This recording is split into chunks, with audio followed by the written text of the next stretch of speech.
Olá, eu sou o Christian Ferreira, professor de Ciências e Biologia, e hoje nós vamos continuar conversando sobre o sistema respiratório.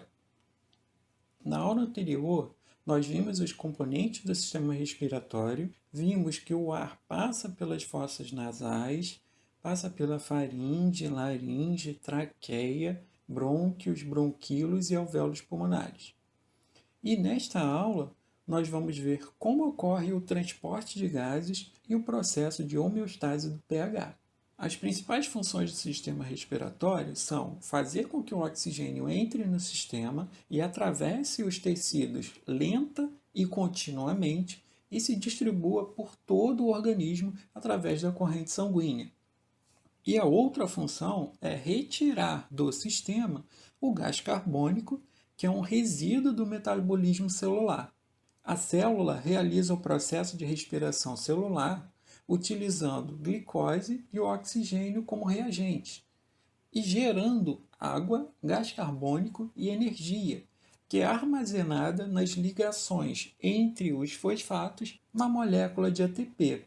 O sistema respiratório ele pode ser dividido então em quatro eventos. O primeiro deles é a ventilação pulmonar, que é o movimento do ar entre a atmosfera e os alvéolos pulmonares. A ventilação é somente o processo de entrada e saída de ar e é diferente de respiração. É um processo de difusão passiva simples e nesse processo o ar tende a ir de um local em que está mais concentrado, com maior pressão, para um local de menor pressão, até que as duas pressões se igualem. E a ventilação pulmonar, ela ocorre devido à diferença de pressão entre os dois ambientes. Se a pressão nos alvéolos estiver menor do que a pressão atmosférica, o ar vai sair da atmosfera até chegar nos pulmões. Se a pressão nos alvéolos estiver maior do que a pressão atmosférica, o ar vai sair dos alvéolos e vai ao sentido da atmosfera. O segundo evento é a difusão do oxigênio e do gás carbônico entre os alvéolos e o sangue. Após o ar chegar nos alvéolos, precisa ocorrer as trocas gasosas, que é a hematose. Então, o oxigênio que está em maior concentração nos alvéolos vai passar para o sangue, que está em menor concentração. O gás carbônico que está em maior concentração no sangue vai passar para os alvéolos. Também é um processo de difusão passiva simples e vai ocorrer respeitando as características químicas e físicas e os fatores relacionados à condição atual do indivíduo, como saúde, repouso, se ele fez atividade física ou não, dentre outros. O terceiro evento é o transporte de oxigênio e gás carbônico através do sangue e dos líquidos corporais em direção às células, levando o oxigênio, e vindo delas, trazendo o gás carbônico. E o último evento é a regulação da ventilação, e ela se dá de acordo com a oferta e a demanda. Quanto maior a demanda, maior a oferta. Ou quanto menor a demanda, menor a oferta ventilatória do indivíduo. O mecanismo no qual o ar entra e sai é chamado de mecânica da ventilação pulmonar. Os pulmões são contraídos e expandidos pelo movimento do diafragma para baixo, alongando a caixa torácica, e para cima, encurtando a caixa torácica, ou pela elevação ou depressão das costelas, aumentando e diminuindo o diâmetro da caixa torácica. Quando há uma depressão, tem um aumento da pressão torácica. E quando há uma elevação, tem uma diminuição da pressão torácica. E esse processo é auxiliado pelos músculos da respiração. Os escalenos e o esternocleidomastoide são músculos acessórios. Os escalenos têm como função elevar e fixar as costelas superiores. E o esternocleidomastoide tem como função elevar o osso externo. Já os intercostais e o diafragma são considerados como músculos principais da respiração. Os intercostais elevam as costelas, ampliando a largura da caixa torácica. E o diafragma é um músculo em forma de cúpula que desce para aumentar a dimensão da caixa torácica, além de auxiliar na elevação das costelas inferiores. Por isso, podemos dizer que na respiração normal, a inspiração se dá por um processo ativo dos músculos da respiração, e a expiração se dá por um processo passivo, resultante da retração dos pulmões. Em relação ao volume sanguíneo nos pulmões, são aproximadamente 450 mililitros, que corresponde a 9% de todo o volume sanguíneo presente no corpo. Destes 450, 70 mililitros estão presentes nos capilares e 380 mililitros estão presentes nas veias e nas artérias.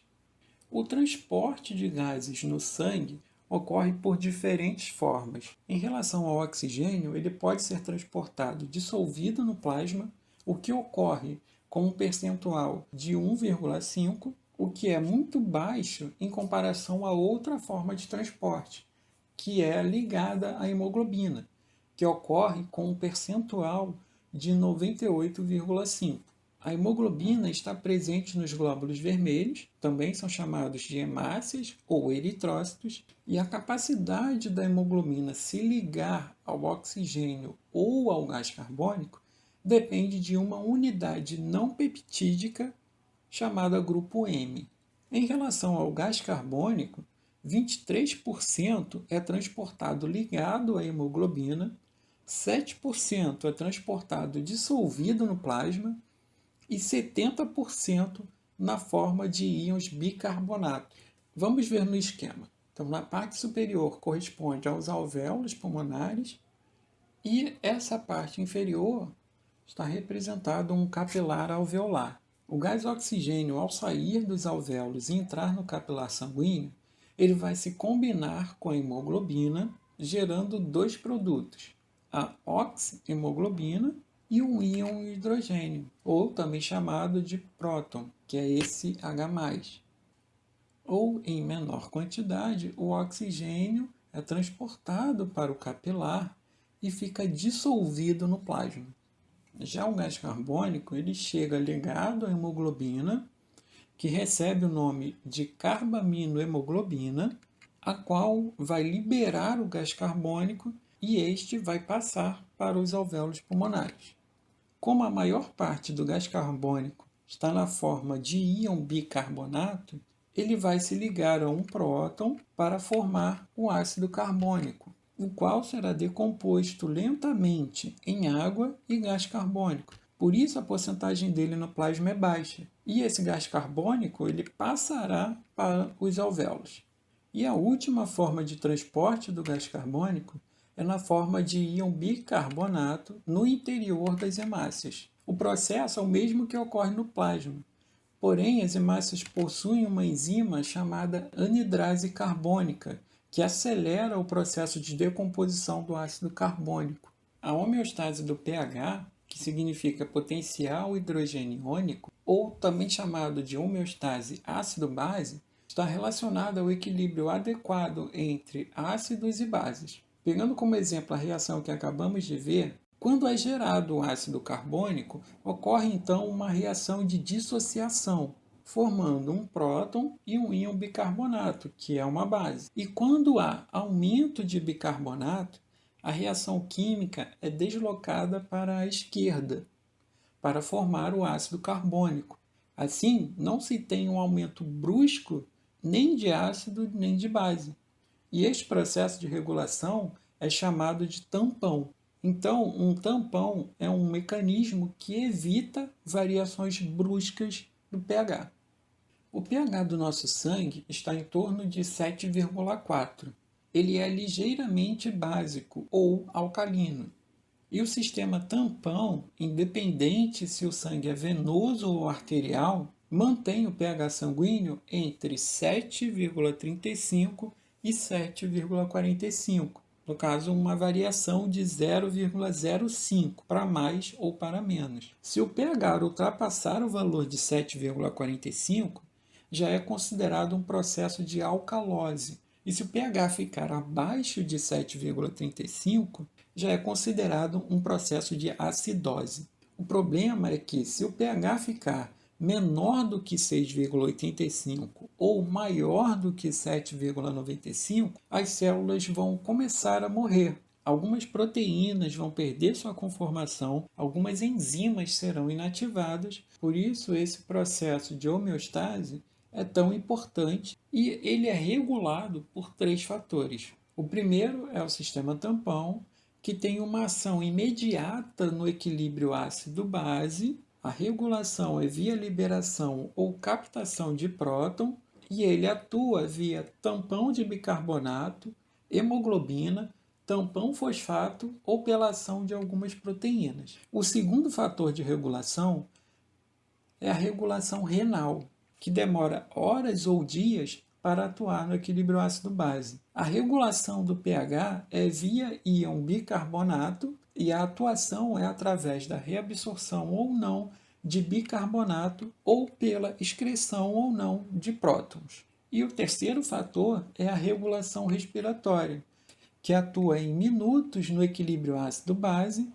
A regulação do pH é via liberação ou captação do gás carbônico e a atuação é pelo centro respiratório, estimulando ou inibindo a ventilação. Então, vamos falar mais um pouquinho desse centro respiratório. O centro respiratório está localizado no bulbo e esse centro é capaz de aumentar e diminuir tanto a frequência como a amplitude dos movimentos respiratórios, pois possui quimiorreceptores, são bastante sensíveis ao pH do plasma, permitindo que os tecidos recebam a quantidade de oxigênio que necessitam, além de remover adequadamente o gás carbônico. Se o pH está abaixo do normal no processo de acidose, o centro respiratório é excitado, aumentando a frequência e a amplitude dos movimentos respiratórios.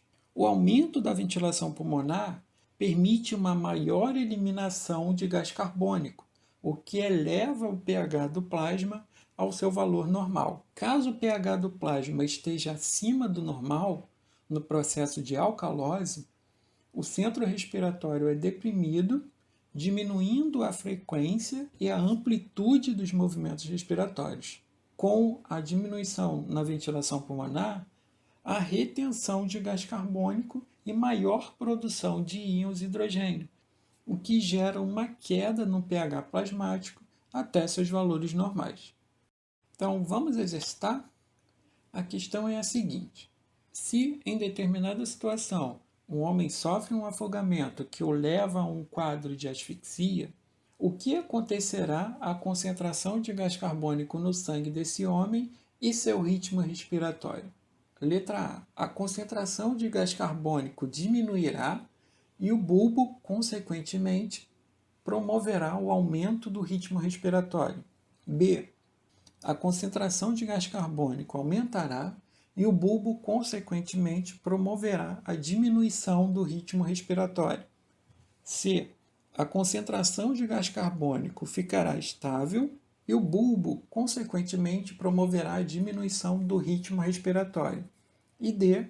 A concentração do gás carbônico aumentará e o bulbo, consequentemente, promoverá o aumento do ritmo respiratório.